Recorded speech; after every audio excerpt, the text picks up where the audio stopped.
नमस्कार मंडळी, श्री स्वामी समर्थ. तर बरेच स्वामी भक्त विचारतात की ब्रह्ममुहूर्तावर स्वामी समर्थांचा तारक मंत्र 21 दिवस कसा म्हणायचा, कोणते नियम पाळायचे, या साधनेमुळे काय लाभ होतो.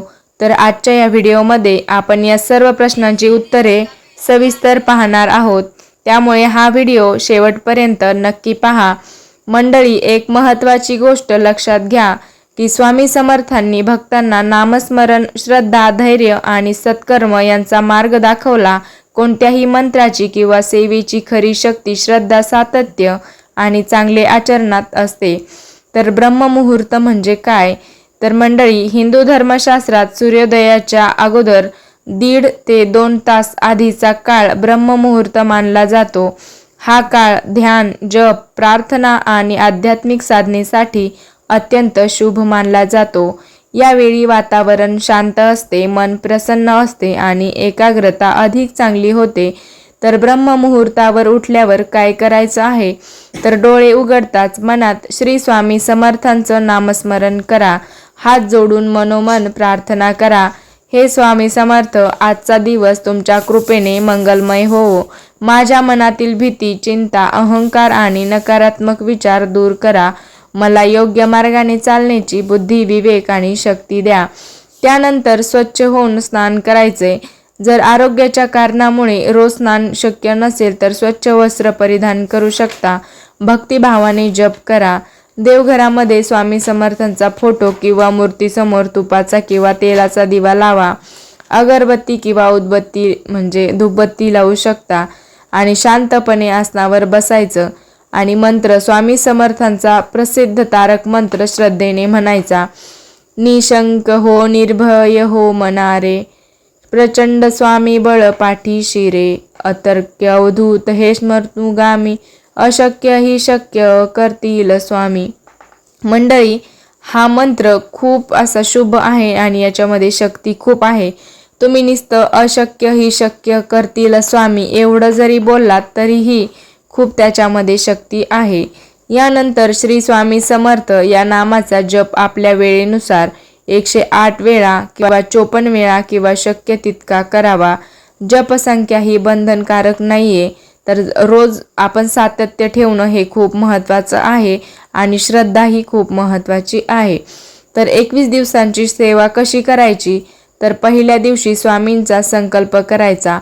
हे श्री स्वामी समर्थ, मी आजपासून पुढचे 21 दिवस ब्रह्ममुहूर्तावर उठून श्रद्धेने तुमचं तारक मंत्राचं पठण करणार आहे.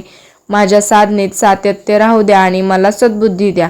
त्यानंतर रोज एकाच वेळी उठून शक्यतो त्याच ठिकाणी बसायचं आणि मंत्रजप करायचा. आणि मंडळी, दररोज क्रम कसा करायचा? तर स्वामींचे स्मरण, दिवा लावणे, प्रार्थना, तारक मंत्राचे पठण, श्री स्वामी समर्थ हा नामजप पण करायचा आहे आणि काही मिनटं शांत ध्यान करायचं आणि त्यानंतर कृतज्ञतेची प्रार्थना करायची. या 21 दिवसात कोणते नियम पाळायचे? तर सात्विक आहार घ्या, कोणाचाही अपमान करू नये, खोटे बोलणे टाळावं, राग, मत्सर आणि द्वेष कमी करा. शक्य असल्यास एखाद्या गरजू व्यक्तीला मदत करा. पालक, गुरु आणि ज्येष्ठांचा आदर करा. या साधनेचा लाभ अनेक भक्तांच्या अनुभवानुसार नियमित नामस्मरणामुळे मन शांत राहण्यास मदत होते, चिंता कमी झाल्याची भावना निर्माण होऊ शकते. अनेक लोकांच्या इच्छासुद्धा पूर्ण झालेल्या आहेत. नकारात्मक विचारांवर नियंत्रण ठेवणं सोपं वाटू शकतं. आत्मविश्वास वाढू शकतो. स्वामींवरील श्रद्धा अधिक दृढ होते. महत्त्वाचं म्हणजे ही साधना जीवनातील सर्व समस्या आपोआप नाहीशा होतील याची हमी आहे. परंतु त्या समस्यांना धैर्याने आणि शांत मनाने सामोरं जाण्याची ताकद आपल्याला स्वामी समर्थ देतात. मंडळी, 21व्या दिवशी काय करायचं? तर 21व्या दिवशी स्वामींना मनापासून धन्यवाद द्या. आणि तुम्ही जर 21 दिवसांची सेवा करत असाल तर गुरुपौर्णिमेच्या दिवशी तुमचा 21 दिवसाचा म्हणजे शेवटचा नामजप असेल. आणि मंडळी, असं नाही की आत्ताच 21 दिवसांचा केक करायचा आणि गुरुपौर्णिमा झाल्यावर नाही करायचा. तुम्ही म्हणजे कधीही करू शकता. असं नाही की आत्ताच करावं म्हणून तुम्ही कधीही 21 दिवसांचा नामजप करू शकता. मंडळी, शक्य असल्यास 21व्या दिवशी शक्य असल्यास खीर, साखर, फळे किंवा आपल्या म्हणजे आपल्या याच्यानुसार साधा नैवेद्य अर्पण करावा. एखाद्या गरजू व्यक्तीला अन्नदान करा. त्यानंतर रोज काही मिनिटं श्री स्वामी समर्थ नामस्मरण सुरू ठेवा. मंडळी, लक्षात ठेवा, मंत्राची खरी शक्ती फक्त शब्दांमध्ये नसते, ती आपल्या श्रद्धा, सातत्य, नम्रता आणि सत्कर्मामध्ये असते. तुम्ही जर मनामधून श्रद्धा ठेवली तर स्वामी समर्थ तुमची कोणतीही इच्छा पूर्ण करतील. आणि या अगोदर बऱ्याच स्वामी भक्तांच्या इच्छा पूर्ण झालेल्या आहेत. फक्त श्रद्धा ही मनातून पाहिजे. तुम्ही जर नुसती कृती करत असाल आणि मनामध्ये श्रद्धा नसेल तर त्या गोष्टीचा काहीच अर्थ राहत नाही. जर तुम्ही या 21 दिवसांच्या ब्रह्ममुहूर्त साधनेला सुरुवात करणार असाल तर कमेंटमध्ये श्री स्वामी समर्थ असं अवश्य लिहा. आणि तुम्हाला जर काही अडीअडचणी असतील किंवा म्हणजे काही प्रश्न विचारायचे असतील तर तुम्ही कमेंटमध्ये विचारू शकता. स्वामी भक्तांनो, शेवटी एक गोष्ट नेहमी लक्षात ठेवा, श्री स्वामी समर्थांचा हा तारक मंत्र केवळ इच्छा पूर्ण करण्यासाठी नाही, तर आपल्या मनाला स्थिरता, श्रद्धा आणि धैर्य देणारी साधना आहे.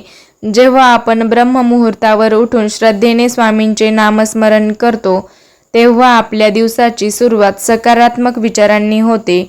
नियमित साधनेमुळे मनातील भीती, चिंता आणि नैराश्य कमी होण्यास मदत होते आणि जीवनातील संकटांना सामोरं जाण्याची मानसिक ताकद आपल्याला स्वामी समर्थ देतात.